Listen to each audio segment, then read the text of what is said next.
How's it going, everyone? Eulier Gonzalez here. Looking at generators, this particularly feature that now in JavaScript we have as a way to now solve a particularly behavior that requires a lot of work to do or to implement in JavaScript. So these generators, if promised, because this is part of the asynchronous programming, right, which is a course taught by Kyle Simpson. Shout out to Kyle Simpson, as a way to now understand the fundamentals, the conceptual fundamentals, as well as a practical approach of the reason of why we need to understand this asynchronicity in JavaScript and what it really means, which is how do we handle with concurrency. And this is a very interesting challenge, especially a very intellectual and stimulating challenge as you understand more and more about the language, about what are the things that you can build, how you can do that, and then the challenge that come up along the way. So not only is in terms of building user interface and how you can manage the states, but also how you can is now communicate with several systems, whether it is the browser API or a server or a local storage. All of this external system, and I just mentioned just these three ones, as a way to know how can we actually handle all of this concurrency, all of these tasks that happen or that overlaps at a time. Pretty much like, for example, when you are now driving a car and then a lot of things overlaps at a time. In other words, while you're driving, so you suddenly now see a tornado, right? Starting to, so you saw a tornado started to formate, and then you suddenly now look at your back mirror and you have some cops behind you. You don't know why while you're driving. And I mentioned this despite that it might sound quite ridiculous or quite off the topic. But it's because there are several stuff that happen while you are now living your life, and how you can handle that is how we now deal with this concurrency. Another good example is that, another good example is while you're making a pancake, so you are putting all of the ingredients and you're making the batter. All right, and suddenly your mom calls you, all right, and then you have to answer the phone. So there are several things that happen and that overlaps at a time that you need to find a way to how you can handle it. And JavaScript has a very particular way, because at the end of the day, this is a single thread language, right? There is no multi-threading language. Or there is no multi-threading here in JavaScript, even though there is an attempt for the language to bring multi-threading by using web workers, by just creating is now a particular process, or as they call as a thread, which is now running the JavaScript engines that allow you to now share message or data across other JavaScript instances, right? But again, the notion that is bringing here to bring multi-threading is thanks to the event loop notion, right? And this is quite powerful, this particular design pattern to actually handle events that overlaps at a time. So because of that, we went through actually understand what parallel and asynchronicity means in the language. So from the language as well as from the human perspective, from the computer and the human perspective, and understand that at the end of the day, we are not multitasking or multi-threading as we might think, not cognitively speaking, perhaps biological. There is a lot of things that need to be done to actually keep us together. But with uh, with computers, now you have the ability to pass all of these particular tasks to multiple threads. Threads that comes with the particular CPU. So you have 4, 8, 12, 16, 24, 32, you know. But if you can imagine, these threads, which is just workers of a process, is not enough for an OS. And that's what you have, for example, a lot of multiple OS running, several or hundreds, not even, or maybe thousands of process, which is independent programs that has its own resource, and they can now have threads or workers, right? That they can actually is evaluate small unit of works. So this particularly real life example of this might be in your house, all right?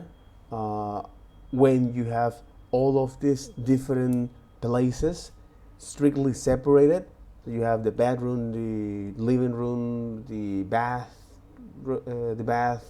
kitchen, just to mention a couple one. If you're not, for example, if you live in New York, you might realize that you only have one or two space, right? Divided by um,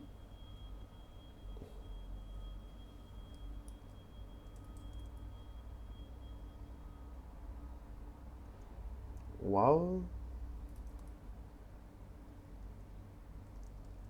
and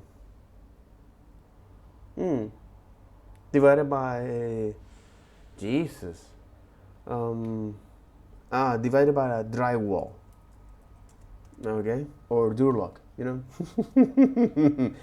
divided by a drywall.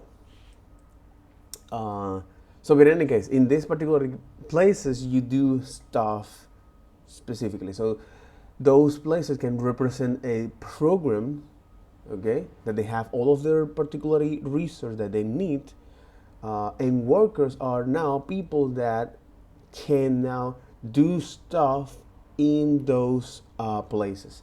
So in the bathroom, you don't sleep unless you're very, very drunk. But most of the time, you just go out and take a shower, brush your teeth, flush out of your systems any remaining ill digest food, right? And so on and so forth, you know. So this is an example of what a process in a thread means. Another good example of this is, for example, the beehive. So the beehive is now a program that has all of these research, and their workers are these bees. So you have the worker bees or the queen bees, and also I don't remember.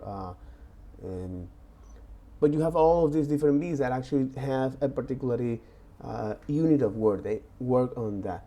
So, but in any case, okay, the point of this is just because now in JavaScript, which is running on a particular JavaScript environment, whether it's the browser or the server, in the case of Node, now there is some mechanism that allows to handle this concurrency. And one of them is using callbacks. And how now callback has shown that is not enough to describe is the complex nature of dealing the JavaScript applications that we have to face right now. For example, handling multiple requests at the same time, and try to find a way to coordinate all of these response for that. We also look at how can we do that using plain callbacks and defining is a JavaScript object globally to actually try to coordinate all of this. So not only that we have to wait for all of those response to come back, but also respond as soon as they're available, coordinate its response, and then show them in the proper order, right? And this is something that it might sound trivial. It is something that it might sound trivial, but this is it, man. This is it. So the way how these particular programs or processes communicate each other is through this IPC, which is important to understand as we move on into the server side. But this IPC, this inter-process communication, is now a particular bus or a particular architecture that allow different programs to communicate, and there are several strategies to that. So there is pipe, which is unidirectional. There is sockets, there is bidirectional. There is memory. Hey, let me put this here in memory, okay? Pretty much like in a stock or a wardrobe, a deposit. Hey, let me put these things here, and anyone who can get access to this can take a look at that and use that, all right? Memory. Also, it can be the memory queue or message brokers, right? Message queue, and the signals, which is emergency calls. But in any case, I don't want to dive too much into this because what we really care in today's video, okay? What we really care is the generators. So the TLDR is that we have looked with callbacks, we have now a way of how can we do that? How can we handle this concurrency? And what are the problems that come out with it? Which is, hey, we have now is problems like inversion of control and is not reasonable. They are not reasoned about. They're not reasonable, right? And how now thongs, even though that doesn't solve the inversion control, it makes much more reason about it, right? And then now how promise kicks in and say, hey, we need a placeholder to eliminate time as a concerning factors around a wrapper with a value, right? So this particular concept that comes from the functional programming, specifically a language called E, that is made that was created by Mark Miller, one of the TC39 members, the TC39 commit members, is that you have now this idea of this future data. Is this placeholder, is some sort of event listener or callback manager that you are going to have now is the data as soon as you get, all right? And you can now have access to the data by subscribing to that particular event, the .dang or the .catch.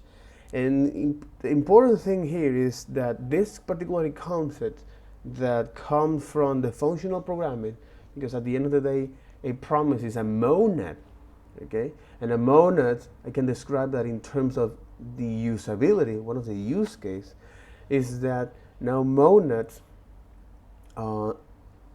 is a way to model is state change, right? So this state change, which is something that can happen, that happen here on promise, such as, hey, by the time you get this data, I want you to now change your state or generate a new state of that. It's like, hey, I get this data. And if you're not, please notify that you're not. But again, this go beyond the scope of this course, because at the end of the day, what we really care about is to take a look at generators. There are now a functional light JavaScript course that I'm going to take that later on, okay, to describe a little bit that the principles from the functional JavaScript, such as purity, argument adapters, point free, and transformations, such as map, lazy, and that kind of things, closures, compositions, immutability, recursions, and then you have now list operations, transductions, and data structure operations, asynchronicity, and well. Again, if promise now is around, if promises are about to solve the inversion control, which this inversion control is something that generates trust issues by passing now control, or by delegating control to a callback, which is you're passing this set of instruction to the callback. Now promise give us this control by, instead of, even though that we need to pass a callback, but instead of let this code run without an intervention, okay, we have now the ability to run this code and know when this code, and have the assurance that this code won't run is too many times, too few times, too early, too late, don't lose context, don't swallow error, and all that kind of stuff. So it's promise are about to solve the callback hell and the inversion of controls. Generators are about to solve the non-local, non-sequential reasoning problem. And we're gonna see why is that. Because at the end of the day, that the concept of generators start from the function, the concept of the function. So functions in JavaScript, they have these nice little academic fancy terms called run to completion, which is no one can preemptively interrupt the execution with something, okay? Another language that allowed this feature, so for example, C and C++, so other language that allow these features actually now allowing to have is this multi-threading pattern, which meaning is, hey, you can have now is multiple instructions call and preemptively another one as well. But in the case of functions, and luckily for us, because we don't have to deal with things like resource share lock-ins or semaphores and all that kind of wildness, right? Since these functions follow that, that doesn't mean that we don't call other functions, but this function will not preemptively interrupt its execution with something else, right? So, because this is a concept that comes from from Python, right? And generators is a syntactic form of describing a state machine. The syntactic form is this is the arrangement of words, because syntax after all is mean the arrangement of words to produce grammatically correct sentence, in other words, a set of rules that govern a language that is made of the syntax. How do you rearrange all of these words, as well as the morphology of these words? How do you now, for example, create prefix and suffix? The phonetics, what is the sound, how this particular word sounds like, and the semantics and the meanings, how all of this rearrange of words and the shape of this word, the morphology of this word, actually now conveys into sounds for meaning. That's pretty interesting. That's pretty mind-blowing as well, if you think about it. But it does, in this case, so generators are a syntactic form of describing a state machine. And for those who are not aware of what state machines are, there are now ways to describe a pattern of series of flows from one state to another, to another, to another, and list out and descriptively list out all the transition, and descriptively list out the transition out of this. So to understand here, based on all of this jargon, right? So if you're trying to implement this particular pattern, that's the reason why we have generators, by yourself, you need to rely on callbacks and iterators, and that is a careful programming. So this iterator, which is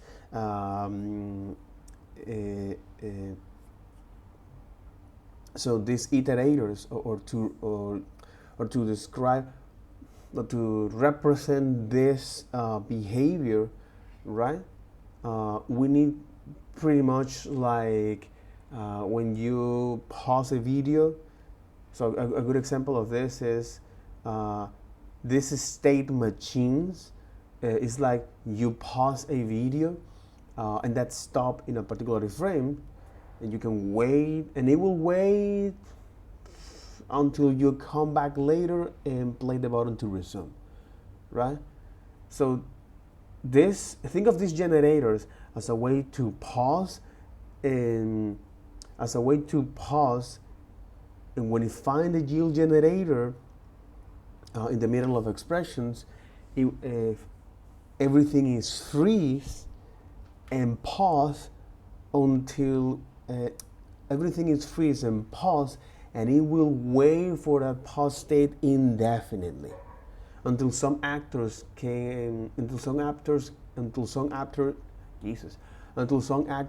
comes here and say, hey, it is time to resume. So you can think of generators that is a function that pause and resume as many times as necessary.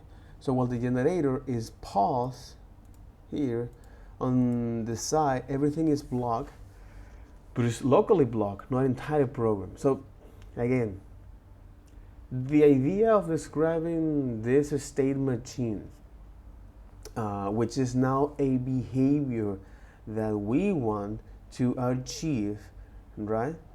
Or to implement in JavaScript. And for that we need to use these callbacks and iterators, and that require careful programming to do that.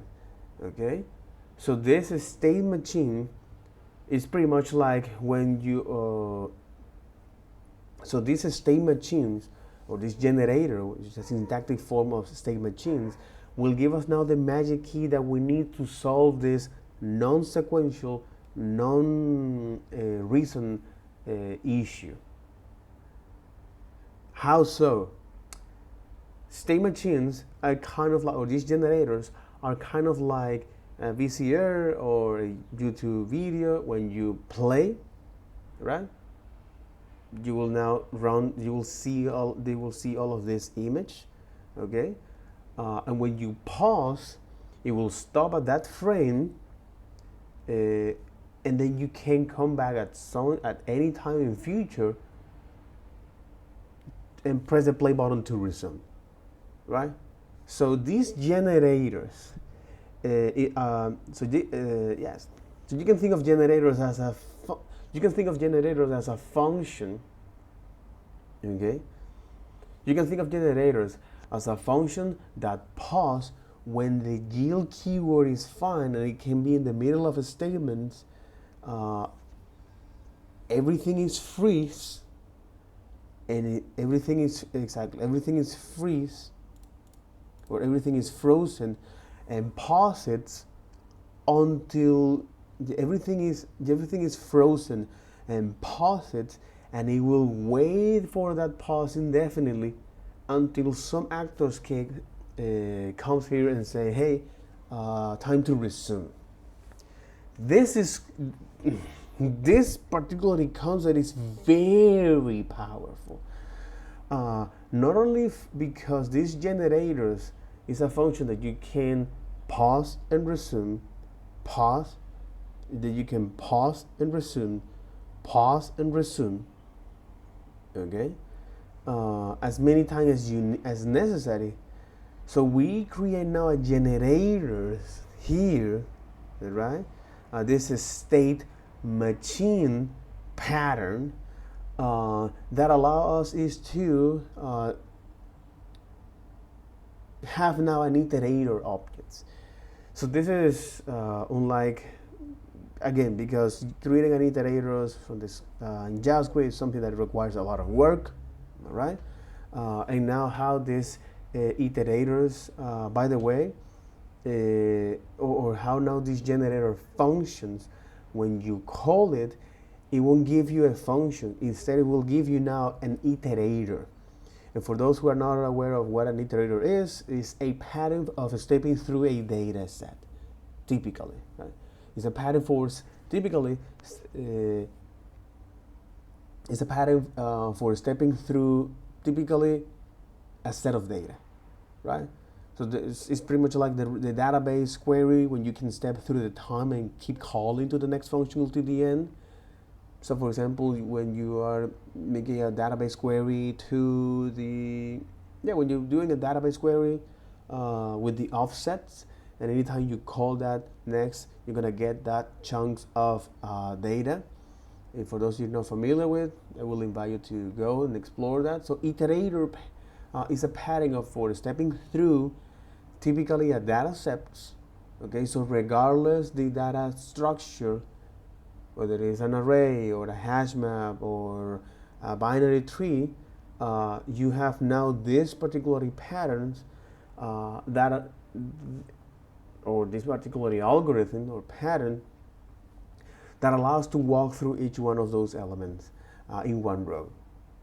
So again, because in JavaScript we don't have that iterators, and that makes a lot of sense. Now generators, so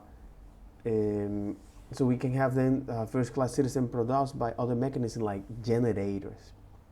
So, and the purpose of the iterator in this case is not to stepping through the data. This is when things started to get interesting. So the goal of, or the purpose of iterators is not to stepping through data, rather than to control of the generator from the outside. In other words, this iterator protocol that is produced by the generators allows to stepping through the generator flow control. That is, let me put it in a real life example here, right? So this is pretty much, oh my god, this might be a quite polemic example. Stepping through.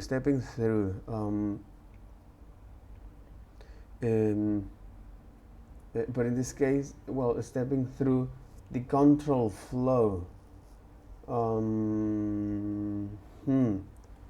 Okay. Perplexity. Stepping through. Examples of Provide me a list of real life examples of generators in JavaScript or from JavaScript.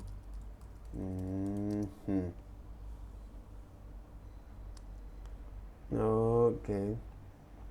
Generate unique identifier throwing function calls, lazy evaluation, creating a chatbot interaction.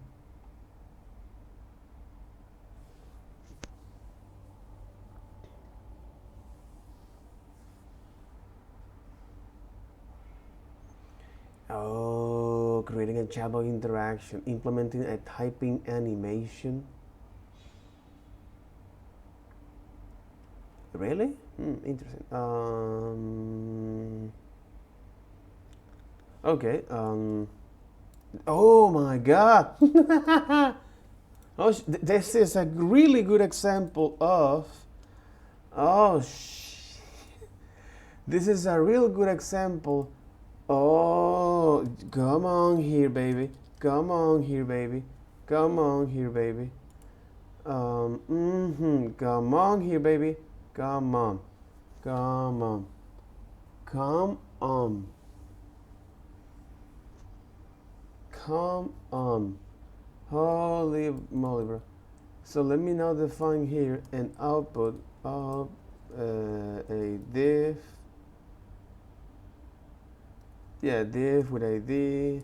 You say, hey, this will be called now output, right? And this will be div. Oh my God. Hello world. Type animation, man. Because anytime that this interval is called, you call now the next iterator. You can call it something like this.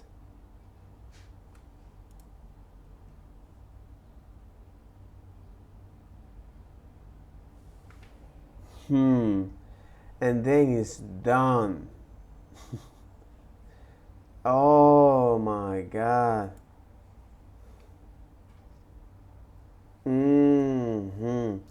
Asynchronous data fetching, infinite sequence. But look at this, is that you can now is described as throwing function calls. You can also define this in React as well, because this is plain old JavaScript at the end of the day. So by the time that this component get in here, you're going to now render these elements here. Type animation is this. This is the iterator, all right? And anytime you now call that iterator after the next amount of time, if the result is not done, append that element to that. Well, inner HTML is not that good, but at least it's worked as expected. This is horrible, by the way. But yeah.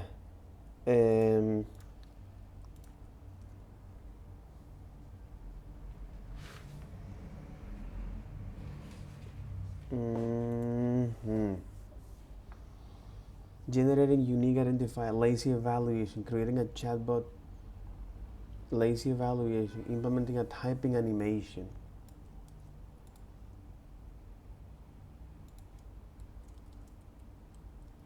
So implementing typing animation with generators. But again, it's because it introduces this behavior, this syntactic form of describing a state machines, where it's a way of describing, because it's that these generators, right? It's a way to so it's a way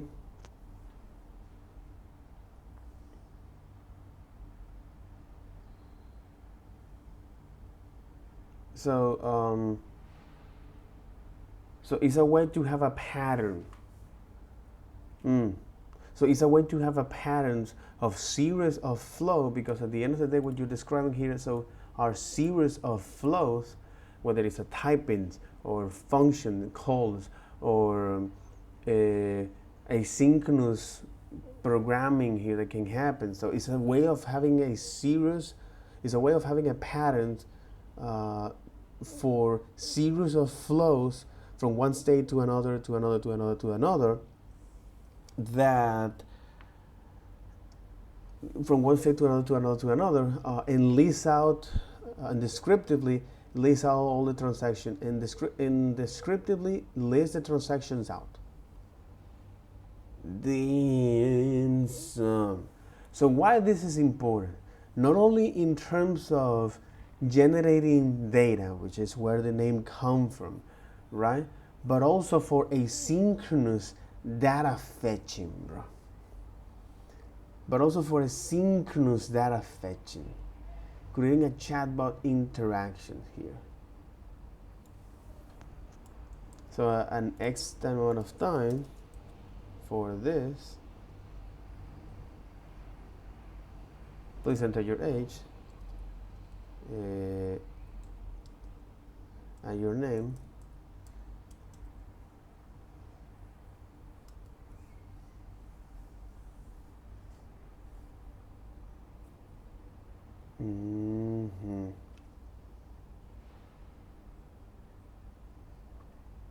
So you create the bot, which is creating this iterator, a way to walk through, so a way to walk through, a way to stepping through data, a way to stepping through typically data sets, but here we are stepping through a functor as or the generator flow control.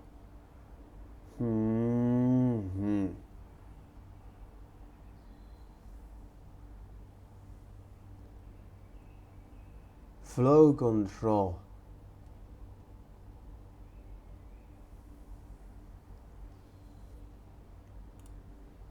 That's very, very interesting, bro. Let me actually use a H1.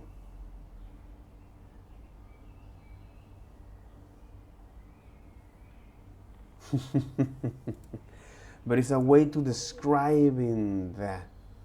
That's pretty interesting. That's pretty fucked up. Asynchronous data fetching and all that kind of stuff. Wave fetch API URL and that kind of thing.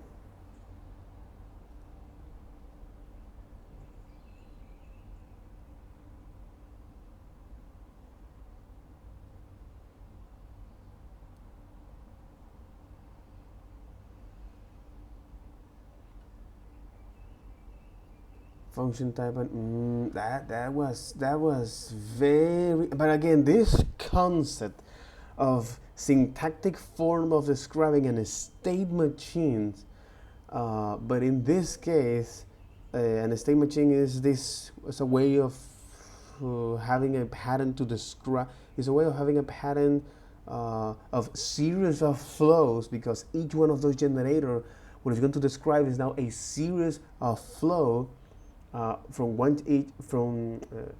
state to another, to another, to another, to another. And that's one of the powerful things of, for example, Redux Saga, okay, where now they're using this generator concept, okay, to actually easily manage it and test this asynchronous stuff that can happen. For example, like this is a worker Saga will be fired on user fetch request actions, similar to this user fetch requests. Okay, where it say, hey, anytime I get in here, the first time I'm going to not evaluate this. It's on the next call that I'm going to evaluate this. And this is a way to describing your sagas, your series of transactions, your state machines. Mm-hmm. Mm-hmm. Your state machines. That's quite interesting. That's very, very, very interesting. So create a .js in that script is that your saga, which is a functor, which is essentially is a generator by the time you call it, all right? That these generators or this generator objects that are returned is an iterator that is complying with this iterable and iterator protocol. But again, this iterator, this is a pattern that you can use, for example, for those objects that have the iterator and iterable protocol with the for off loops. Yes, it's a way of how you can consume this kind of data. But all of them is interesting because now it is making much more descriptively how we're going to consume this kind of data. And that's powerful, bro. That's powerful of how we can consume this kind of data, bro. Mm-hmm. Mm-hmm. Mm-hmm. Okay. And the concept of saga and all that kind of stuff, bro.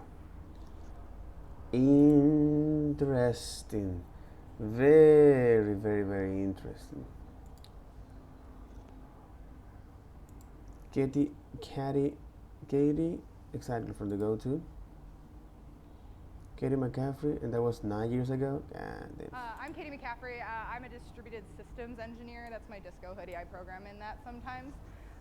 So I work at the Distributed Twitter system currently engineer on infrastructure and platform, specifically observability. And I just joined in January, and I live in San Francisco. Prior to that, though, I spent six plus years working in the entertainment industry on games like Gears of War 2 and 3, and then Halo 4 is the one that I spent the bulk of my time on. Building Advisor like for services Microsoft and distributed CEO. systems to essentially power a lot of the entertainment experiences that is when you turn on formerly your Xbox and Twitter. start playing that you see. Hello. So that's my Twitter, and I have a tech blog. If you want to talk to me on the internet, I do that, so feel free.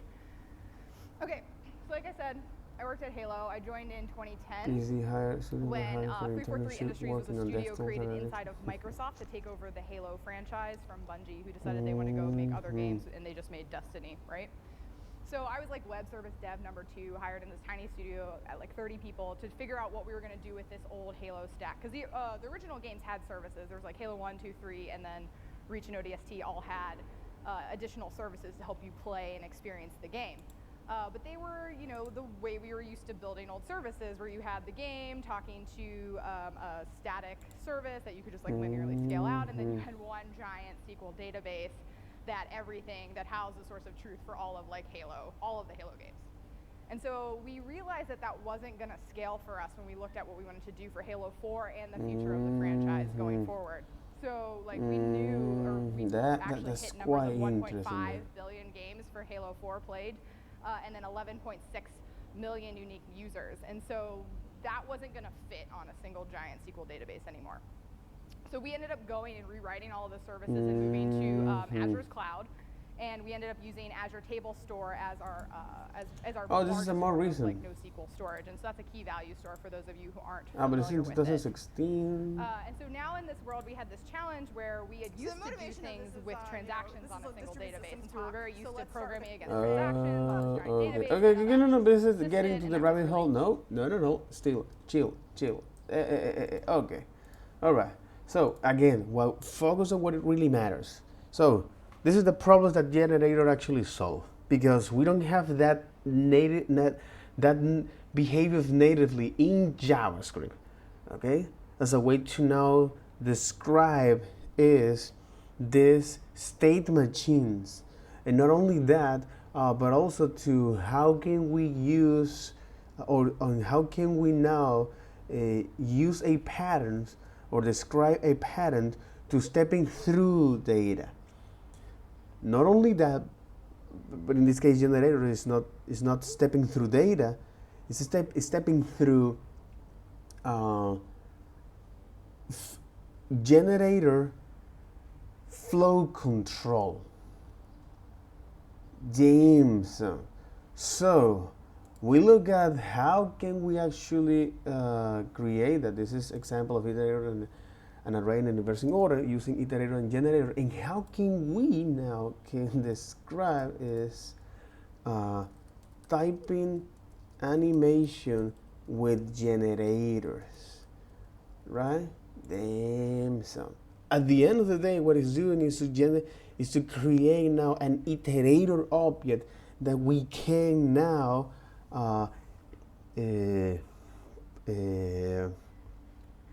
pause and resume, pause and resume, pause and resume the function execution.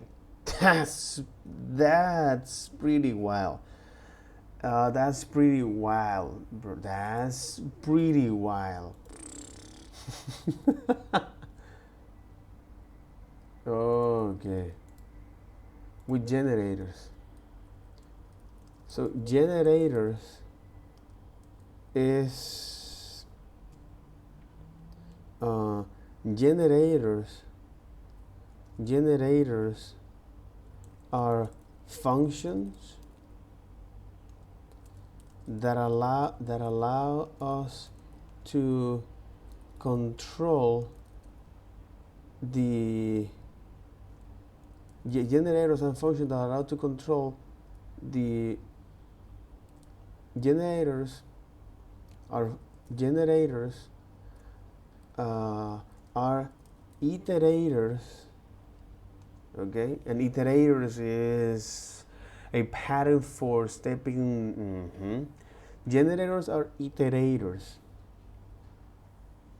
or in this case, generators are iterators for function control, for function flow control. Okay, I think this is a fairly good assumption here. It is safe to assume that generators are iterator for function flow control. That's not entirely accurate. While generators and iterators are related concepts in Python, they have some key difference here. Oh, of course. So you can say it is safe to assume that. Okay, no, it's okay.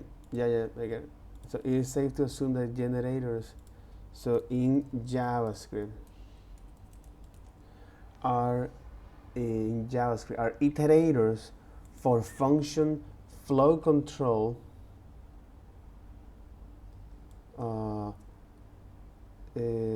For function flow control execution.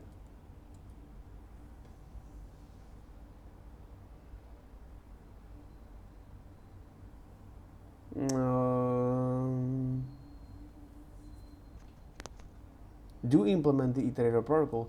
Thinking of them solely as iterator misses their broader capability for control flow management and state maintenance. So it's safe to assume that generators are iterators for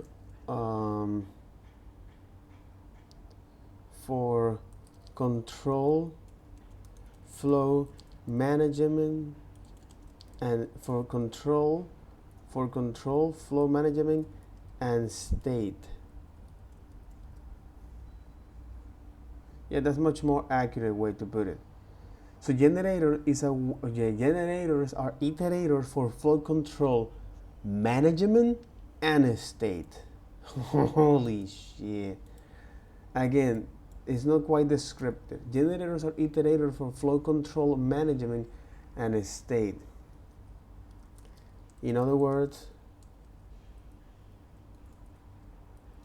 it allows us to pause and resume the execution of a function.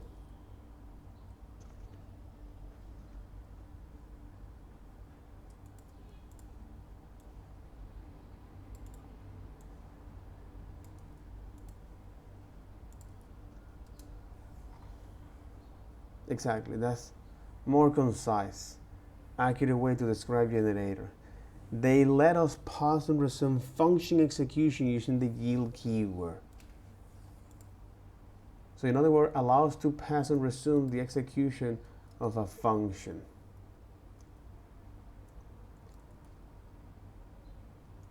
It is a syntactic form of describing a state machine. Oh, here we go, bro. Oh, here we go, bro. From one state to another, to another, to another, to another.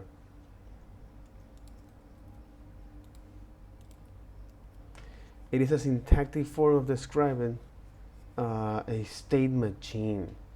That's an excellent observation. Generator provide natural syntax for implemented state machines.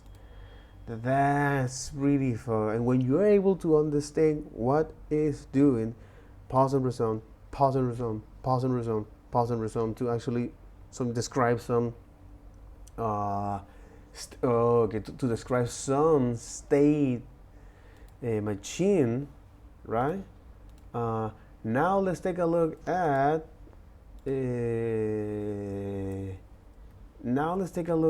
how this can be also is a message passing.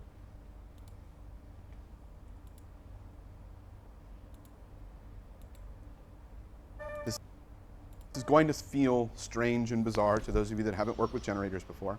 So just like everything else, what I'm suggesting to you is not in 5 minutes you're going to be an expert on this pattern, but I'm trying to suggest to you, if you trust me at all, trust me that this is where you should spend a whole bunch of time thinking and practicing and reading, because it's going to change everything that we do with asynchronous programming.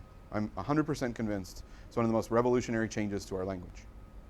That's why we spend time thinking about it. Okay, so if we can pause a generator while it's running, it's also message passing. So here, I'm not just calling yield, but I'm actually calling yield with a value.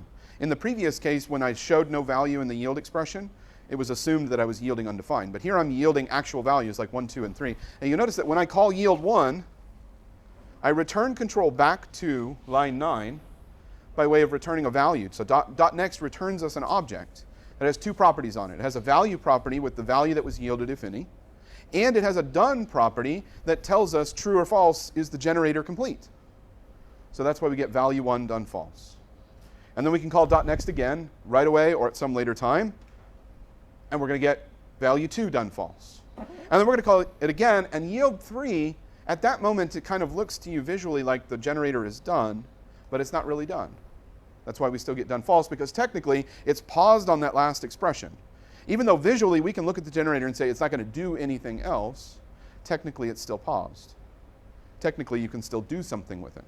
So that's why the fourth .next down there on line 13 would resume the generator at the paused line 4. Immediately there's nothing else to do. It would finish, it would complete, and then we would get an object back that there was no value given to us, but there was a done true. Now what about that value undefined? Where do you suppose that comes from? Where it comes from is that in JavaScript, all functions that don't have a return statement imply a return undefined at the end. So there's an implied return undefined on line 4.5. Had we chosen to do a different return value, like for example return 4, we would have gotten value 4 done true on line 13. Does that make sense? So at any point when you do a return from a generator, you immediately complete the generator, and whatever you've returned is sent out as the value. But if you do a yield, the value is sent out and you get a done false. Yeah. Can we iterate it, like do a for each as like a collection and get the value instead of moving one .next at a time? Sorry, maybe ask the question. You're doing it.next and you get the value, then you do an iterated .next, you get the next value. Yep. Instead, can we loop through like a for each loop, like a collection? Can you automatically run through a whole iterator? Absolutely. That's actually got nothing, not specifically about generators. It's any iterator can be run through a loop. You could do your own like for, I loop like that. You could be looking for the done true thing, and then you would know that you're like a while loop looking for done true.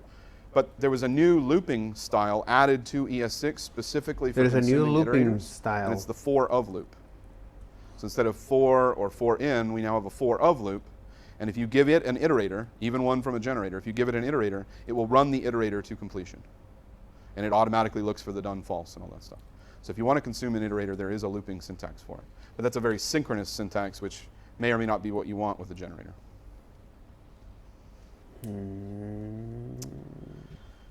All right, so this is clearly illustrating that messages can be passed out.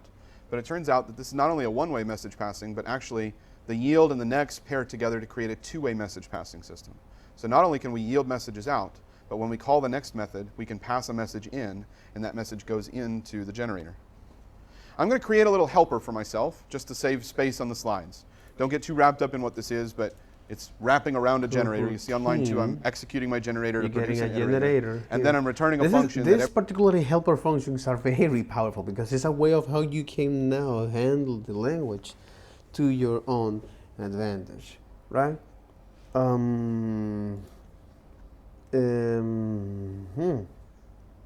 Because here, with this coroutine, okay, you say, hey, I want you now to wrap this generator by calling it, exactly. But you say, hey, I want you now to wrap this iterator here by calling it, and then return, okay, is now the iterator function, or the iterator call, by saying is, I want to return a function here as a way to create a closure with the iterator protocol, but I'm going to apply, which means it's going to call this iterator where the first parameter is the value of this, and the second is the argument of that. So the second argument is the arguments. So arrow function don't have arguments, so you have to be careful about that. And this, what it'll be, you know, what'll be the context of this? Is it the next? But if I apply this, it's like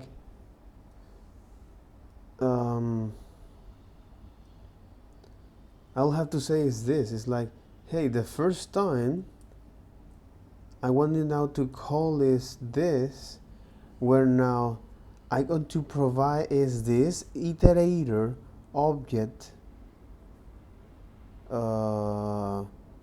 as the context, and this iterator object, the shape is this value and all that kind of stuff, to provide which state it is, bro. To provide which state it is, bro. So by any time we say, hey, I'm going to define is a coroutine, what I'm going to pass is a function here, function like this, all right, or a generator function, coroutine, what I'm going to define here as the run function, all right. I already is now called a generator and the next argument with that, which is the first call. So if I say, hey, yield, we can say is, for example, here main. Say, hey, let me pass now main here.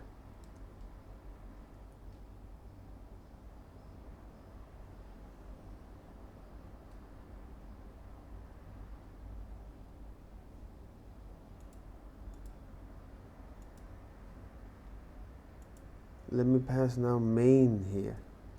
And by the time I call run, I'm going to now call the dot next.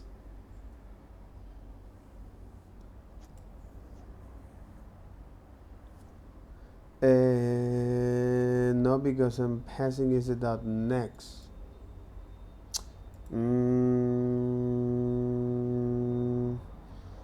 It's because the way how I'm passing is this. Apply to. Wait a single moment. Exactly, main. Right? You can invoke main as many times as you want, right? But in the case of this, I'm going to pass now main to this, and by the time you say this, say hey, console log run, which at the end of the day, run, it will return, okay, run return a function for that. So now you're gonna get 1, and then 2, and then 3. Okay, so instead of actually having to call this method, okay, so instead of having to call this method.next, you just only abstract that into a coroutine function, which is something coroutine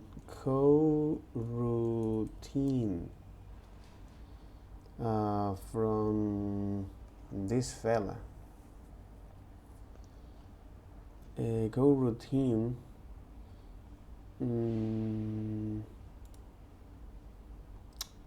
Coroutine and this one. Coroutine.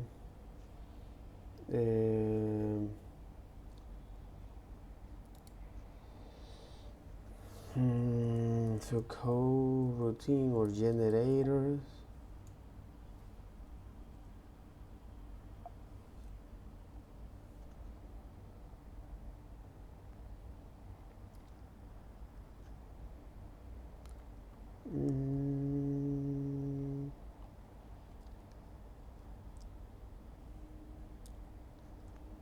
Coroutines and generators.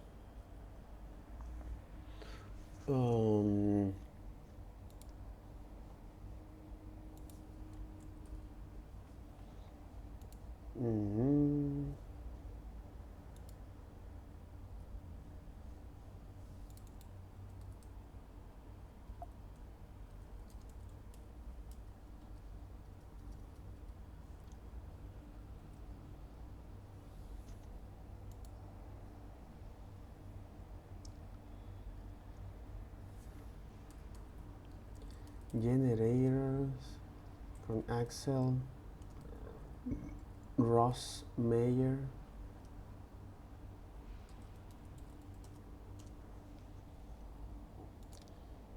Exactly.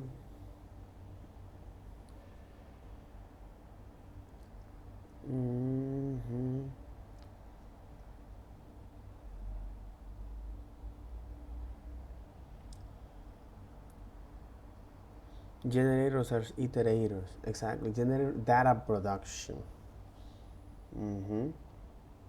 Way of iterating over a generator. And generator of data consumers. Iterating over threes.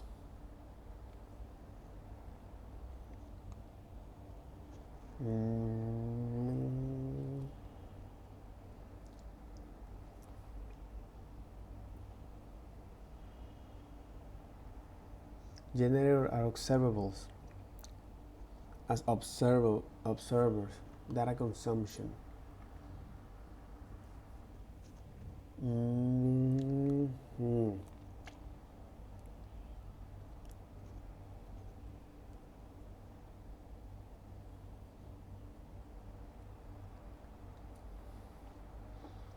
already called the generator function here, okay, and then you call it out next, and then you return the generator up for that. So you just only have to call that with the dot next.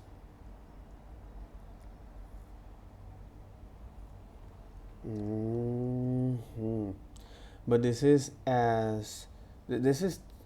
several concepts here.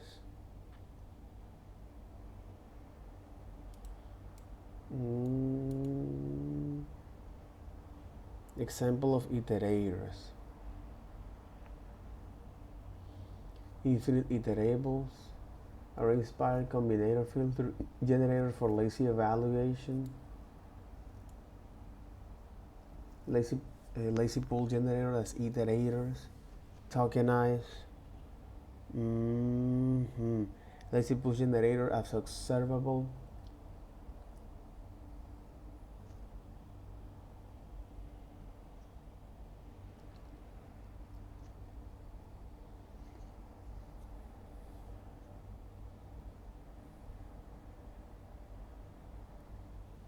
Extract numbers.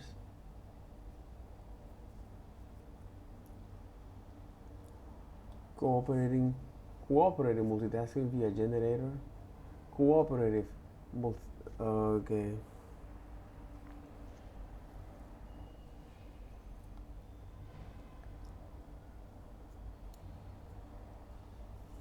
Communicating sequential process.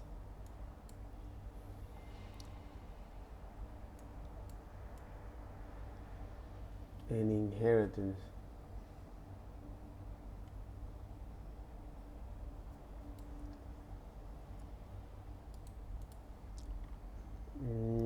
Iterator prototypes and all that kind of stuff.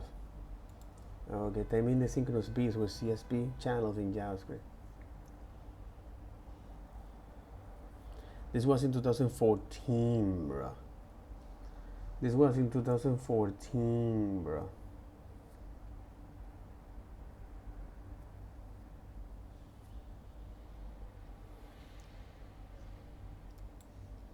This was in 2014, bro.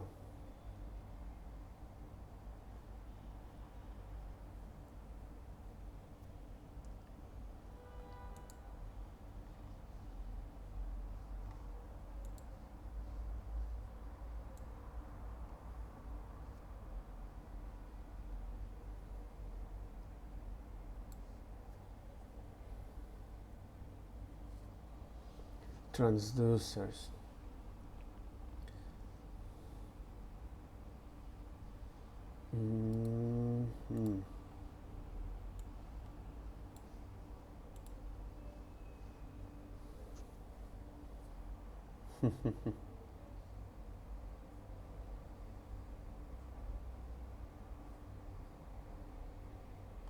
Oh.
pretty cool because I can just write this code and run this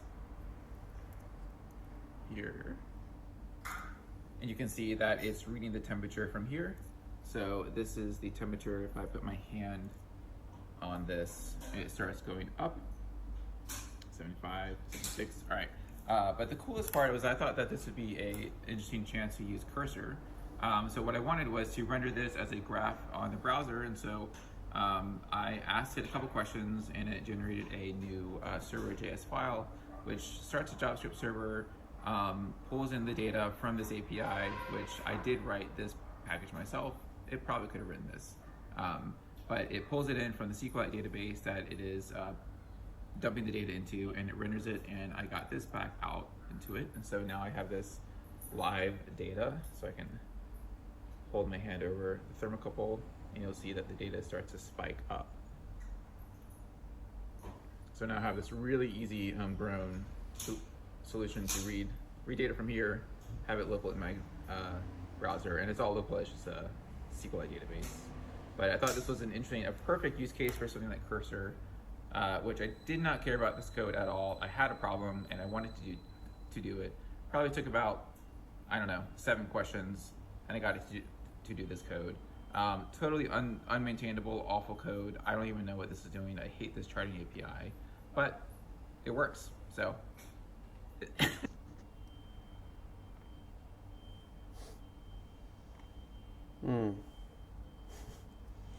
Well, in any case,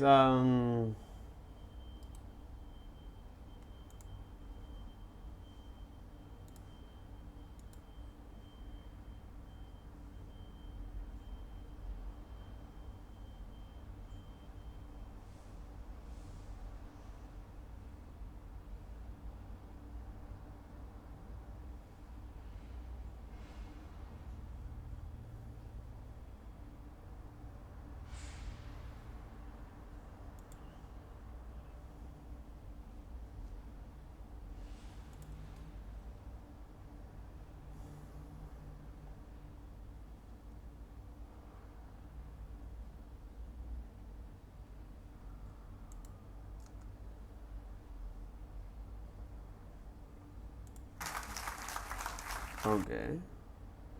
One number higher than 32 bits can represent, and it has pretty much anything that has this highly optimized subset seen on the ASM.js style code strategy. You can see there's they've to existing Java. If you're doing a Anyway. Okay.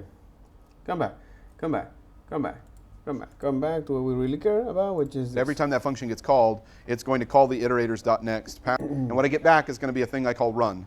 So run is a function. Every time I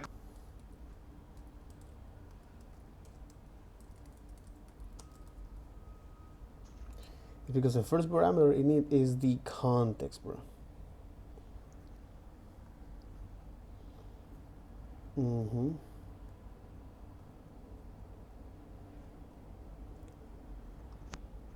It's because it needs this value.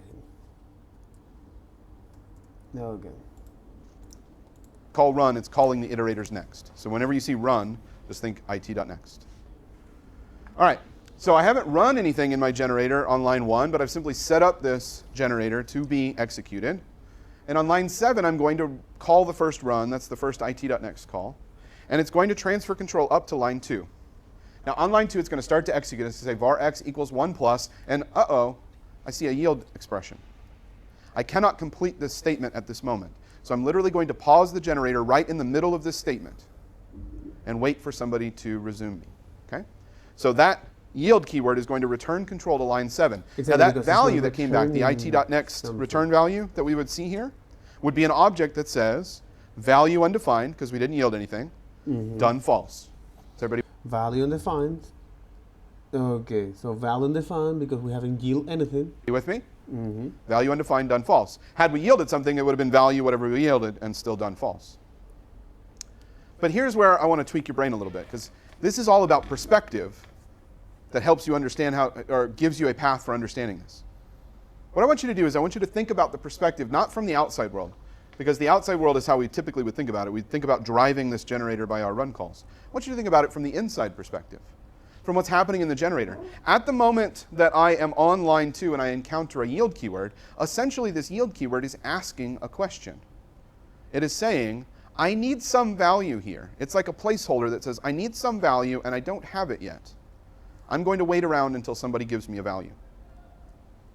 Okay, because I obviously need a value to finish the statement. Does everybody agree with that? Okay, so I'm simply going to pause waiting for a value, and I will tell you, outside world, that I've asked a question. I am asking for you to give me a value. At some later point, like line 8, we're going to answer that question by sending a value back in. And that value 10 will come in and will replace or complete that yield expression with that value. So now the generator can resume and it can finish its work because it says, thank you for answering my question. The answer to my question was value 10. So now I can add 10 and 1 together and x is 11. From the inside perspective, that's the key perspective you want to have, line 8, we're going to answer that question by sending a value back in. And that value 10 will come in and will replace or complete that yield expression with that value. So now the generator can resume and it can finish its work because it says, thank you for answering my question. The answer to my question was value 10. So now I can add 10 and 1 together and x is 11. From the inside perspective, that's the key perspective you want to have. Don't think so much about what's happening on the outside, because the outside stuff is actually going to end up being buried away in some library. It's the inside stuff that matters. It's what's happening on the inside of the generator. I'm asking a question. Now here I asked a very simple question. I just said yield. I said, give me some value. But what if my question was like making an AJAX call? And I said, I need a response from an AJAX call, and I don't know how long it's going to take, but I'll just wait around until you give me a response. So we could have yielded an AJAX call. Okay? So we've sent an answer back in by way of value 10. X is now 11. We go to line 3. We start executing y equals 1 plus, and another yield keyword. So we're asking another question, which means we're going to pause and wait for that answer, and we're going to return control back to line 8. Line 8 is going to say, it's going to have an object, value, undefined, done false. Value undefined, just like done false. Line 7 did. At some later point, we're going to answer that pending question by passing in the value 30 as we're doing on line 10. So that value 30 is going to come back and complete the yield expression that was waiting on line 3. Now 30 can be added to 1, and now y is 31, x was previously set to 11. And now, even though it's confusing with all these arrows, line 4 is going to yield out a value. You see there's a value that I compute, x plus y. It gets computed right away, which is the value 42. So that's me asking a question with the value 42. So I'm going to send out the value 42, and that's why I can say dot value, because I got an object that said value 42 done false. I'm going to run through the arrows at least one more time, because I know it can be kind of confusing. All right? Yes? At this point, it said meaning, it's printed out meaning of life 42, or it said after line 4 runs, we return the value out, and it would say meaning of life colon 42. But run is not done yet. The generator would still be in a paused state. Sorry, the generator is not done yet. Which added the value out, and it would say meaning of life. At this point, it said meaning, it's printed out meaning of life 42, or it said after line 4 runs, we return the value out, and it would say after line 4 meaning of life colon 42. But run is not done yet. The generator would still be in a paused state. Sorry, the generator is not done yet. Which actually brings up a really good point. I'm glad you asked that. Generators do not have to ever finish. It's entirely okay for you to only partially consume a generator, and then when you have no more reference to it, it's just going to get garbage collected like any other value. Okay, so it's entirely okay to do that. As a matter of fact, sometimes you're going to design your generators to never finish. You know how bad it's usually looked at to put a while true loop in your programming? Because while true is like, unless you have a return or a break in there, a while true is going to run forever, right? Actually, it turns out if you put a while true inside of a generator and you have a yield keyword in there, that's an entirely valid design that you actually do pretty commonly. I like to say that generators are putting the while true back in the program. That or iterate through that. Because you might want a generator that every single time you call it, maybe the while true loop, it's going to generate a new unique ID every time. So every time I call next, I get a new unique ID, and then it loops back, and it waits again until I ask for another value and another value. That's thinking of generators in the way that where their name comes from, that they are generating or producing values for us from the outside world. So that's thinking about a generator as a producer, and I'm going to consume it by calling .next. From the asynchronous programming world, I've asked you to flip your brains back the other way. So I've asked you to think more about the inside of the generator and not worry about what's happening on the outside. But that's where generators get their name, is that they produce an iterator that can be consumed. Quick question. Why do you put parentheses around the yield keyword? Does that do anything? Grammatically, it's required. Okay. There are some weird grammatics around the yield keyword. So without getting on too much of a rabbit trail there, if you study the ES6 grammar, the way yield is expressed, in this particular case, it's required. So that's an unfortunate nuance of grammar. Yes? There's a couple questions there saying, what is line 3 waiting for? He thought you mentioned that line 3 is waiting for 10 to finish. No. So let me run. Yes. There's a couple questions there saying, what is line 3 waiting for? He What is line 3 waiting for? thought you mentioned that line 3 is waiting for 10 to finish. No. So let me run through the arrows again and see if that answers that question. After line 5, none of the generator has started. We have an iterator for it, wrapped with a function we call run. But it hasn't run yet. Nothing has happened. Yet. I could have called run. I could have called it step if that helps you understand it better, because stepping is going to step through it one at a time. Okay? Exactly. So we call line 7. We step into it, or we start the running of it. We run the first part of the generator, and that's going to transfer control to line 2. Line 2 starts to execute, runs across a yield keyword, and says, I need a value here. I'm going to wait. So I'm going to return control. I need a value. Okay, from the inside perspective here, right? It's say, hey, I need a value. I don't yield anything, but I need a value.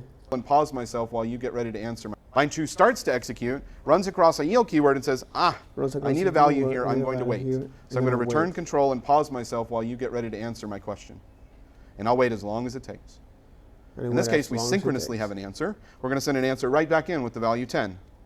So the value 10 is an actual JavaScript number. There's no specialty to it. It's just a number that we pass in. Could have been a string, could have been an object, could have been anything. Exactly. But it's a value that we pass in, and now it gets added to 1, and x equals 11. Then we move on to line 3. Don't get confused by the arrows. We're still running the generator. We're on to line 3. We start to run line 3. We have var y equals 1 plus, and oops, there's another yield. There's another yield. So we need to pause again, waiting for control. So we are going to return control to line 8. Return control here. Which would mean that line 8 would get an object back with value undefined done false. At some later point, like line 10, we're going to answer the pending pause. So what happened here is that it's getting, this description of what a generator is doing is quite essential. And see if that answers that question. After line 5, none of the generator has started. We have an iterator for it. So none of the generator has started until we actually call them. But it hasn't run yet. Nothing has happened. Right? I could have called run. I could have called it if step. you call if that them helps step, you that'll be a more stepping is going to step appropriate through it one at a time. name this so description. we call line 7. So we step into it, or we start the running of it. We run the first part of the generator, and that's going to transfer control to we run the first part of the generator. Line 2. Line 2 starts to execute, runs across a yield keyword, and says... Exactly. Line 2 starts to execute it, finds a yield keyword expression, and say, hey, I need a value here, I'm going to wait. I need a value here, I'm going to wait. Return control and pause myself while you... And then return control, okay. And then return control here is not returning any data, it's returning control, well, it's returning control by saying, hey, well, value defined. Get ready to answer my question. And then down. And I'll wait as long as it takes. In this case, we synchronously have an answer. We're going to send an answer right back in with the value 10. So you define now a state here, and another state here, and then in the ultimate state here. So then by the next time we called it run or a step with a value, it'd say, oh, now I get this value here from the yield, from the generator perspective. Now I get this value, evaluate this statement, okay? And then go to the line 3, start to evaluate the statement. It find a yield keyword. Okay. So I'm going to now wait for the data to come. The value 10 is an actual JavaScript number. In this case, it's waiting for this data to come or yield. There's no specialty to it. It's just a number that we pass in. It's a could have been a string, could have been an object, could have been anything. But it's a value that we pass in. And now it gets added to 1, and x equals 11. Then we move on to line 3. Don't get confused by the arrows. We're still running the generator. We're on to line 3. We start to run line 3. We have var y equals 1 plus, and oops, there's another yield. So we need to pause again, waiting for control. So we are going to we will pause again, waiting for the control. Turn control to line 8. And we will return the control to line 8. Which would mean that line 8 would get an object back with value undefined done false. At some later point, like line 10. And some later point in line 10, we call that run. with the value of 30. So we pass that. The yield say, hey, I get this value here, 30. All right. And it can complete this, and it can finish to run the statement, and then it go to the next one and say, all right. Now, instead of actually asking for data, which is something that I can do, I'm going to now yield this expression. We're going to answer the pending paused question. The yield keyword from line 3 is waiting for an answer, and we're going to give it that answer by passing in the value 30. So the answer to the question is, what is line 3 waiting on? It's waiting on the value 30 from line 10. So we can use now this passive that message. Value comes in, 30 plus 1, we now have 31. X is 11, Y is 31. We add those two together, we get the value 42 on line 4, and then we yield out that value 42 back to line 10. So it's a pause, resume, pause, resume, pause, resume. And every pause is asking a question, and every resume is answering the question. And every pause is asking a question, and every resume is answering a question.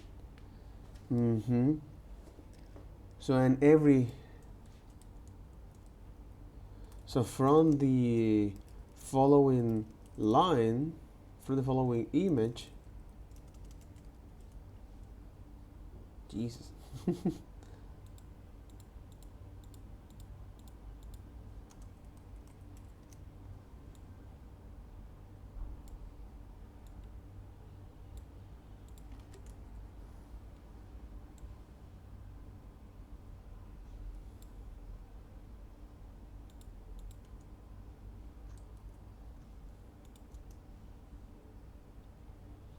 Generator is a way to have generators is a way to have generators are iterators. Generator is a way to have flow. It's a way to have control flow management and state. It's a way to have control flow management and state. Generator is an iterator that allows to pause and resume a function execution. A function execution.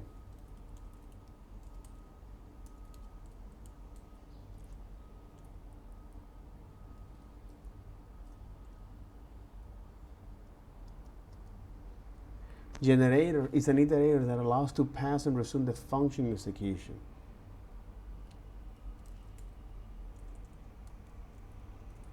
A way to a syntactic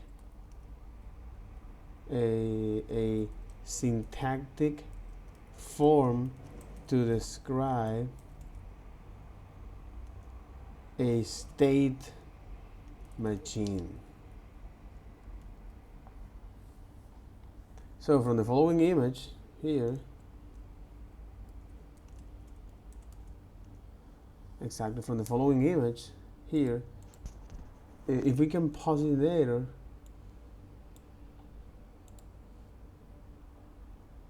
well, it is running. It's also a message passing. So in this case, on every yield, and that's going to transfer control to line at some later point, like line, and we're going to give it. So the answer to the that value comes in 30 plus to line 10. Does that make sense? Pause, resume, pause, 42 on line 4, and then we yield out that value 42 back to line 10. So it's a pause, resume, pause, resume. And every pause is asking. So it's a pause, resume, is a pause, resume, pause, or is a pause, resume, pause, resume, pause, resume. And it is a pause, resume, pause, resume It is a pause, resume, pause, pause, resume. Yeah, and it is a pause, resume, and on every pause, we are answering a question, and on every pause we are answering a question, and on every resume we're asking. Asking a question, and every resume is answering the question. So in every pause we are asking a question,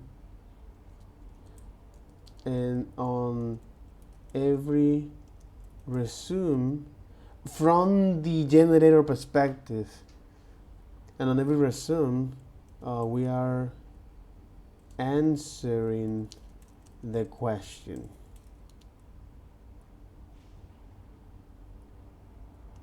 From the generator inside point of view.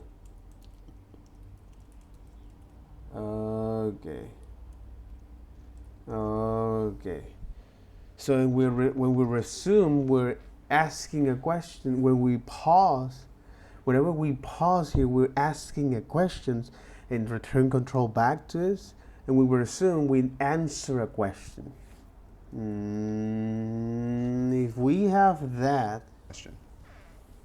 Does that make sense? Yes. So we are paused on line 4. We are currently paused on line 4, which is okay. We can leave it in that state. On line 12, you could call run again if you want. And you could even pass in a value, and it would go in. And the way we've written our generator, we don't do anything with it. But you could. And you could have a return keyword on line 4.5 if you wanted, and that would return a value. That's all totally valid, but it's not required. You can partially consume this generator if you need to. So if you just put the while through around that, you could just constantly log the meaning of life. You just went next. Yep, exactly. That's exactly right. Yep. On line 7, if you pass in on the first one, if you pass in an initial value, would it skip? Would it not wait on line 2? No, that's not what would happen. This is one of the not so wonderful parts of the design. As of ES6, if you pass in a value to the initial .next call, there's no yield keyword waiting for it. So that value just goes poof, okay? Which is weird from the outside perspective. Feels like there ought to be some way to get a hold of it, and there is no way to get a hold of it. Many people, including myself, brought up concerns about the inconsistency of that design quirk, thinking that that would confuse people. There's a proposal for ES7 of a way that you would be able to get access to that value, not through a yield keyword. But at the moment, as it stands, don't send a value to the first .next call because it's just going to go poof. Don't send the value from the unfortunate next, weird the quirk call. of the design. Hands don't send the proposal don't send for the values ES7 of a to way the that first you would call. be able to get access to that value, not through a yield keyword. But at the moment, as it stands, don't send a value to the first .next call because it's just going to go poof. That's an unfortunate weird quirk of the design. On line 4, if you just do a return of x plus y, wouldn't that finish also? It would still do the exact It same would do the same. Okay, and then the generator would be fully complete. Yep. Okay. Exactly. They're asking in the chat on line 2 if that takes a long time before reaching yield, but then you call run, but a call to run happens, another call to run happens before that finishes. What does that look like? That's not possible with JavaScript single-threaded semantics. It's not possible for you to try to start the generator twice unless the generator from inside of itself tried to call run. And if you did that, you're going to get an error. But it's not possible for some other part of your program to try to call run again, because at any given moment, only one line of JavaScript is executing. This is all still fundamentally single-threaded. And then they're also following up with like use of a generator. Can you give some real-world examples? We're getting there with the asynchronous pattern, okay? The real-world example I'm going to give you is how this is going to totally magically transform all of our asynchronous programming. But there are other use cases besides asynchronous programming. The most common of which is to produce values, as I was talking about. Flipping your mindset back to not worrying about the inside and worrying about the outside. A generator is just a way to produce an iterator. And if I wanted to iterate through a set of values, I could have my generator sit there and loop and yield those out to me. A generator is a way to iterate over an object, for example. I could have an object that's a data structure with a bunch of values in it, and I could define a generator as my iterator and just yield out all my own values in some special way. So there's ways to use generators as iterator producers. I think that's the less interesting usage of them. I think the asynchronous pattern that we're heading towards is the more interesting usage. Can you make it immediately invoking to do that first one for you? Can a generator be an iffy? Yeah. Absolutely. But you're not going to want to make a generator an iffy unless you store that iterator, because you're going to need that iterator for later. So, yes. So just kind of clarifying then, they're saying, so the run is blocked until yield. That is correct. Just that's so the later. So, yes. So just kind of clarifying then, they're saying, so the run is blocked so until the run is blocked yield. until it's yield. That is correct. Just that's standard old outside of the generator, everything's the same as it always was in JavaScript. Single threaded. When a call's running, nothing else can run. Okay. The only thing that changes is what happens on the inside, the ability for it to pause. The ability to pause here. On yield. Okay. So let's try to drive more. Keep your mindset up based on the inside, and don't worry so much about the stuff on lines 7 through 11. Because that stuff's going to end up being plumbing that's hidden away in the library. The stuff we're going to care about is the stuff that's inside of the generator. And we resume, we answer the question. Here's our meaning of life running example, written a little bit more clearly to prove this point about asking questions. Like, hey, look at line 6. I say x is equal to 1 plus, and then I make an AJAX call. And I yield while the AJAX call is finishing. Exactly. Okay? That AJAX call, get data, returns me nothing right away. But you'll notice that 1,000 milliseconds after it runs, up on line 2, what do we call up on line 2? We call run to restart, to resume the generator with the value that we got back. Resume the generator. So after 1,000 milliseconds, our fake AJAX gives us the response from our AJAX call. And where does that value come back? Right back. And in this case, it's like, hey, if you use now here to, instead of actually receiving a value here, and when you get into the promise, when you get into the generator, okay, when you resume, the first time you run, it say, hey, I'm going to start with the line 6 evaluating this. I find a yield keyword. I'm gonna ask for some data, all right, and then I'm going to produce this get data. So I'm gonna execute this get data here. So get data is now executed, all right. So it paused control to the get data.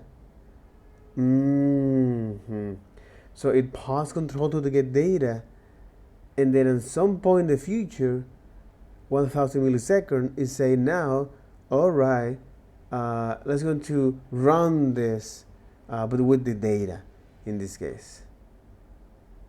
So which is 10 in this case. So by the time that it runs, is resume the execution here. You say, okay. By the time it resumes, it now answering the questions by saying, okay, the value of this, is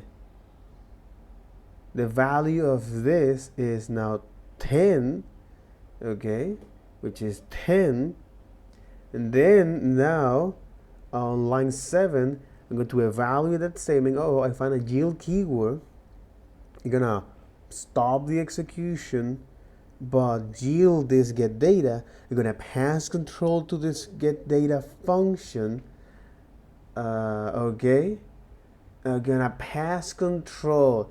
As one of the reasons here is gonna pass control. You're gonna pass control to the get data, and by the time that is done, now.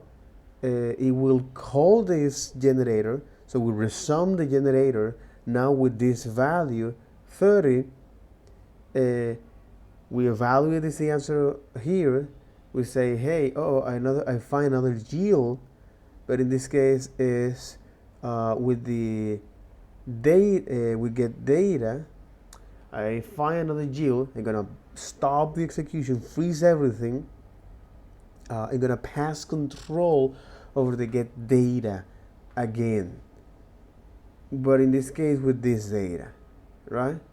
And then after one second, I'm going to resume the execution here and now pass that to the console log answer here. But in this case is to now actually is console.log this and then stop the execution of this function. Back to the yield expression on line 6, so we get the value 10 right back. Mm-hmm. So what we have here is synchronous looking asynchronous code. We are able to block locally inside of our generator as if there is some magical pause resume thing, because there is a pause resume now, and it's the generator. The plumbing of the generator is able to pause, wait for some other background thing to finish, and then resume with the value that we were waiting for. So on inside of our generator, lines 6 through 11, that's our program logic. That's the stuff we write over and over and over again. Lines 1 through 3 and line 15, that's all plumbing that gets hidden away in some library somewhere. Our program logic, our flow control, looks like 6 through 11. Exactly. Now, if you mentally picture that compared to 20 slides ago or whatever when we went over the promise chains are a form of flow control that ends up vertically orienting a bunch of function calls into a function chain, into a promise chain. And then if you think even further back, we had thunks and they were nested together, and callbacks, they had all that kind of weirdness. So here we have flow control again. But what's so magic about this particular flow control is that it looks synchronous. Why is that so important? Because that's the way our brains work. We don't have to have any of that overhead, that boilerplate of passing things in as callbacks and chaining things and returning. By the time they get your data, all that stuff gets hidden away. It's an implementation detail. What we've done is taking asynchronicity itself and factored it out as an implementation detail that we do not care about. I'm not really sure. Synchronicity itself, and chaining things and returning, all that stuff gets hidden away. It's an implementation detail. What we've done is taking asynchronicity itself and factored it out as an implementation detail that we do not care about. And factored it out as an implementation detail that we don't care about. I'm not really sure that the full weight of what I just said is actually coming across. No. That's a huge deal. Taking asynchronicity itself and factoring it out so that we don't have to worry about it. Exactly. Take this coordination away from blocking looking code. Take this coordination away from the library handle all of of yeah. Taking this coordination away from that. Will I get the same performance like if the get data if it is not making an external call, it's a function in itself, and it's because we're making passing control huge and resume. Operation. Passing control will I get the same and performance resume. like if I passing do with a control web worker or something and where resume. I have No. Don't get this confused with threads. Okay? If the behavior is happening in your JavaScript program, it is taking up the single event thread. This is not the same thing as messaging out to a web worker. Could you message out to a web worker on line 2? Absolutely. Control and resume. But line 2 doesn't magically become like a web worker just because you called it. But it's resume at some point in the future. There's still just one thread for a JavaScript program to run. The only magic that's different here than anything else you've ever written is the fact that lines 6 through 11 get to magically locally block. We've never had that capability syntactically before. Exactly. And now we have a syntactic way of hiding away all of the complexity of a state machine, an asynchronous state machine. So you're passing this control. And not only does our regular code look synchronous, our error handling becomes synchronous again. How do we do synchronous error handling? What do we use? Okay, try and catch error. Try catch. You can wrap try catch around line 6, and if the AJAX under the covers threw some error, that error is going to come right back in and get caught as a synchronous error, because inside of the generator, everything's back to normal synchronous blocking semantics. Because now we have the ability to write so we get an asynchronous stack that gets normalized back into a synchronous stack. So we have now the ability to write this asynchronicity, this concurrency in a synchronous logic fashion. In the way our brain works, the logging waits by passing until control, express y is computed. Wait for that. Line 11 doesn't run until after line 8 is finished. Line 7 doesn't run until after line 6 is evaluating another statement because of that yield. But if I have pass control line 12, that's console.log something else, that would be pass it's going to go right away. We only pause at the yield control and Everything else keeps running until the next pass control and or until the end, and then it finishes. Damn, son. Technically, line 8, you don't need to do a yield there because you're really not conceptually fetching anything. Right? That's just computing something local. In all of our running meetings, wait, what? And then it finishes.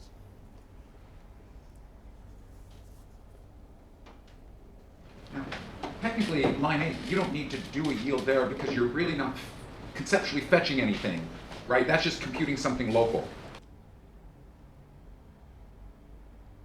Conceptually, you don't have to yield anything. In all of our running meaning of life example, we always externalized all 3 calls. Okay. In all the meaning of life example, we externalize all of those calls. So I'm doing the exact same thing. We're pretending as if that string needs to get sent off somewhere and localized into our own alien language or whatever. Exactly. But the answer here, you don't technically need a yield. You don't technically need to receive that data to pass control to that, because all of that are computed locally. And then it comes back to us. Okay. Yes? They're asking again on line 16 if they put a run there, would that execute after calling set timeout? They're asking again on line 16 if they put a run there, would that execute after calling set timeout? If in 16 if they put and then it comes back to us. Okay. Yes. They're asking again on line 16 if they put a run there, would that execute after calling set timeout? 15. Yes. They're asking again on line 16 if they put a run there, okay, would that execute after calling set timeout?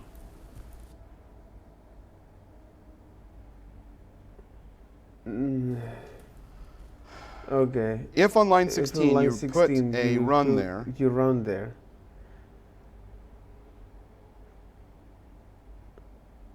It will give you now an undefined, because you have now the same instance, but here you are creating is a you are creating is okay. If you call run here, it will give you now. It will continue to evaluate this iterator, this generator. It would resume the generator. Exactly. It will continue, or it will resume the generators at that point after the line 11, and because there is nothing to evaluate here, it will return now an iterator, or it will give you now a value of undefined. That's waiting on line 6 right away, not sending it a value. And when the set timeout tried to call run, if the generator was not in a currently paused state, that would create an error. Run there. It would resume the generator that's waiting on line 6 right away, not sending it a value. And when the set timeout tried to call run, if the generator was not in a currently paused state, that would create an error. And when the set would that execute? Okay. Yes. They're asking again on line 16 if they put a run there, would that execute after calling set timeout? If on line 16 you put a run there, it would resume the generator. That's waiting on line 6 right away. Line 6. Not sending it a value. And when the set timeout tried to call run, if the generator was not in a currently if the generator was not in the okay, and by the time this now is run, if the generator was not in the run paused state, that would create an error. So you do not want to try to have lots of different people trying to resume your generator in lots of different places. That's a really terrible idea. Okay. Okay. So,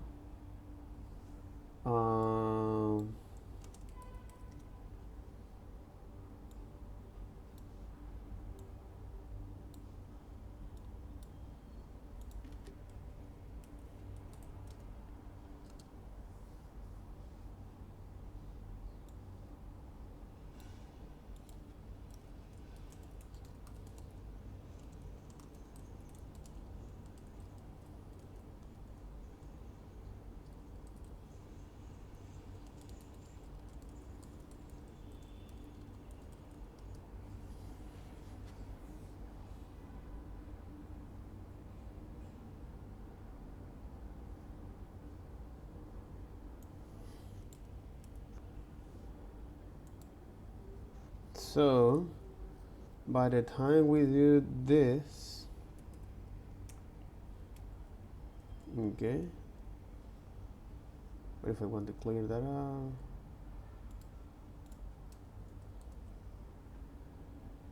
And if you run this, coroutine is not defined. That's right. Let me instead actually define coroutine for that. Yep.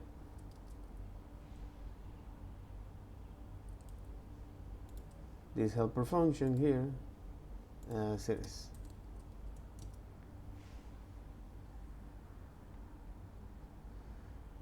Attempt to, I'm going to resume this. Jesus. So by the time we run this again, and as you can see, it will give you now is the last, because that's exactly what it's doing. So by the line, by this line 16 or this line, all right, that you're calling your when you're calling your generator, it will get into the generators and start to evaluate. But at the last step that he was evaluating that. So for example, if I say something like this and say, hey, Jesus, a lot of freaking warnings.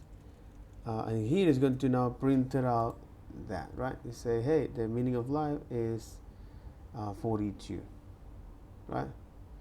So by the time it runs that, it say, hey, value is undefined, as expected. Right? Because it runs through all of this until completion.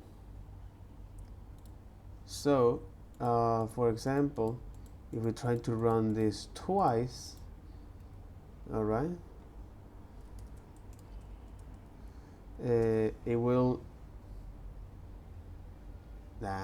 print out 30.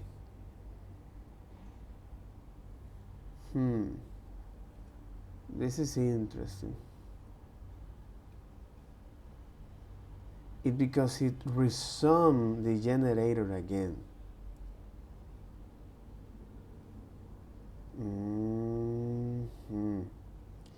It's because it resounds the generator again.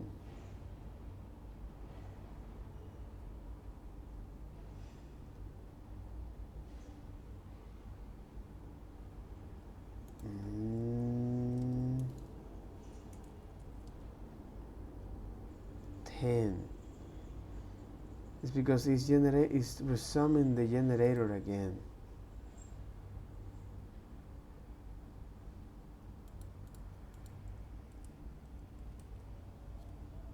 So here is actually, but if multiple people actually accessing through your generator, that's not a good idea. If the generator was not in a currently paused state, that would create an error. So you do not want to try to have lots of different people trying to resume your generator in lots of different places. That's a really terrible idea. The generator can only one thing can ever be happening in JavaScript at any given time, so we don't have that problem. But you don't want to take that iterator.next and have lots of different people calling it, because you'll get out of sequence.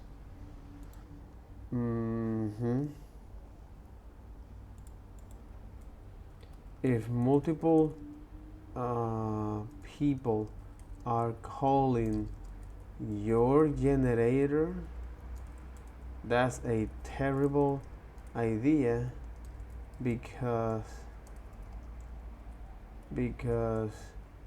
you'll be out of sequence, and that's exactly what happened. I see a question in here about using promises in the generator. Hold on, we'll get there. Promises into generators? I promise, we're almost there. Just want to let a moment for this to sink in, because this is like that holy crap moment. Like, whoa, I get to do synchronous looking asynchronous programming. So what you're doing is to I saw some people asking earlier, like, what are some use cases of this? The very first time I saw this was 5 or 6 years ago, before there were generators in the standard. Firefox put generators into their implementation of JavaScript engine about a decade ago. And I was working at Firefox on the developer tools team. And every time we would add a feature to a developer tool, of course, we needed a test case for it, a test suite for some feature. And everything you do in the Firefox browser that you're doing in JavaScript, it's all asynchronous. Like, there's no synchronous anything. Every single API is asynchronous. Well, it gets really, really hard to write asynchronous test cases when every single, like, draw a border and then wait for that to be, you know, to happen. And the real problem is that none of those calls, I mean, they're all asynchronous, but none of them have events to let you know that they finished. So you literally are just like doing set timeouts with everything. It was crazy. It was terrible to write test cases in that environment because it was asynchronicity. Every synchronous, like, there's no synchronous anything. Every single API is asynchronous. Well, it gets really, really hard to write asynchronous test cases when every single, like, draw a border and then wait for that to be, you know, to happen. And the real problem is that none of those calls, I mean, they're all asynchronous, but none of them have events to let you know that they finished. So you literally are just like doing set timeouts with everything. It was crazy. It was terrible to write test cases in that environment because it was asynchronicity without any notification that the step had completed. So you can imagine that my test cases were horrible. And then one day one of my coworkers was like, well, why don't you just rewrite all that with a generator? And I was like, what? And I started reading through it and I was like, oh my God, I can write my test cases in a synchronous fashion and let all that asynchronicity crap, all the timeouts and stuff, hide that away? It changed everything. I saw that years before we ever got a hope of that landing as part of the JavaScript standard. But I've been a big fan for a long time because synchronous looking async is that magical silver bullet. And you don't get those very often in programming language design. Those magical silver bullets that come out of nowhere. Exactly. So when I said earlier, because you're passing control. The promises are great. Promise chains give us some flow control, but and I even said that I did sequence. You know, I did the asequence library and gave myself sequences, and then I said, but actually, I don't use those anymore. This is why, because I write 100% of my asynchronous code inside of generators. If you have the option of writing synchronous-looking async, why on earth would you ever want to write a promise chain again? I don't know. I can't come up with a single case why a promise chain would ever be what I want to write when I have that option. So I've gone back and completely rechanged my whole way of thinking once I got to understanding the power of generators. I've gone back and completely changed my way of thinking, and now what I do is put everything inside of a generator. Yeah, absolutely. Absolutely. Absolutely. Now you notice that when I call the getData function, it has no return value. So I'm technically yielding out undefined.